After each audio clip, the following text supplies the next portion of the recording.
તો આ તરફ અમદાવાદમાં અપક્ષ ઉમેદવારના ફોર્મ મુદ્દે કોંગ્રેસે કલેક્ટર કચેરીમાં હોબાળો મચાવ્યો। દરિયાપુરમાં અપક્ષ ઉમેદવારોના ખોટી રીતે ફોર્મ ભરાયા હોવાની ફરિયાદ દાખલ થઈ છે। કોંગ્રેસ નેતા નીરવ બક્ષીએ નાયબ કલેક્ટર સાથે આ અંગે ઉગ્ર બોલાચાલી કરી। અપક્ષ ઉમેદવારોના ટેકેદારોએ દરખાસ્ત પર સહી ન કરી હોવાનો દાવો તેઓના દ્વારા કરવામાં આવ્યો છે। અપક્ષ ઉમેદવારોના ફોર્મ રદ કરવાની કોંગ્રેસ પક્ષે માંગ કરી છે। પોલીસે મધ્યસ્થી કરી સમગ્ર મામલો થાળે પાડ્યો। ટેકેદારો સહી ન કરી હોવાનું એફિડેવિટ કરી આપવા નાયબ કલેક્ટરે સૂચના આપી છે। તો કોંગ્રેસ ઉમેદવારે વકીલ સાથે એફિડેવિટ કરાવવા તૈયારી પણ બતાવી છે। તો હવે અપક્ષ ઉમેદવારો દ્વારા જે દાવેદારી નોંધાવવામાં આવી છે તે બાબતે કોંગ્રેસ દ્વારા હોબાળો કરવામાં આવી રહ્યો છે। આ અંગે વધુ માહિતી સંવાદદાતા નરેન્દ્ર રાઠોડ આપી રહ્યા છે।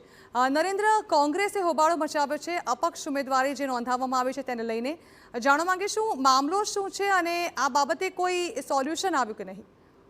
જી, દરિયાપુર કોંગ્રેસના ઉમેદવાર નીરવ બક્ષી કે જેઓ પૂર્વ કોર્પોરેટર પણ છે અને તે આજે કલેક્ટર કચેરી પહોંચ્યા હતા જ્યારે ફોર્મ ચકાસણીની કામગીરી ચાલી રહી હતી એ સમયગાળા દરમિયાન, જેમાં એમનો દાવો હતો કે કેટલાક અપક્ષ ઉમેદવારો છે કે જેમનામાં ટેકેદારોના હસ્તાક્ષર જેમના દર્શાવવામાં આવ્યા છે એ વ્યક્તિઓએ ખરા અર્થમાં કોઈ પણ પ્રકારની સાઇન કરી ન હતી। આમ છતાં ટેકેદાર તરીકે એ વ્યક્તિઓના નામ અને એમના હસ્તાક્ષર રજૂ કરી દેવામાં આવ્યા છે અને એ જેમના નામ દર્શાવવામાં આવ્યા હતા એ લોકોને લઈને આવ્યા હતા।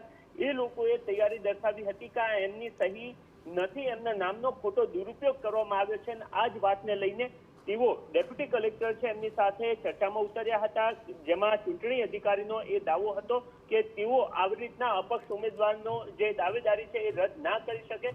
જ્યારે કોંગ્રેસની માંગ સ્પષ્ટ હતી કે આ પ્રકારના ખોટા સહી સિક્કા અથવા તો ખોટા લોકોના નામ એમની મંજૂરી વગર રજૂ કર્યા છે ત્યારે એમની દાવેદારી રદ થવી જોઈએ અને આ જ બાબતને લઈને બંને આમને સામને જોવા મળ્યા હતા। જોકે ત્યારબાદ પોલીસને બોલાવવી પડી હતી, પોલીસે મધ્યસ્થી કરી હતી અને ત્યારબાદ ડેપ્યુટી કલેક્ટરે એ પ્રકારનું આશ્વાસન આપ્યું છે કે જે ટેકેદારો છે તેઓ એફિડેવિટ કરે કે જે આ એમની સહી નથી તો એ જે અપક્ષ ઉમેદવાર છે એમના નામ તેઓ કમી કરી શકે છે। જી બિલકુલ નરેન્દ્ર, આભાર। તો કલેક્ટર કચેરીએ રજૂઆત કરવા માટે કોંગ્રેસના નેતાઓ પહોંચ્યા, જેમાં કોંગ્રેસ નેતા નીરવ બક્ષીએ આ મામલે ઉગ્ર વિરોધ નોંધાવ્યો।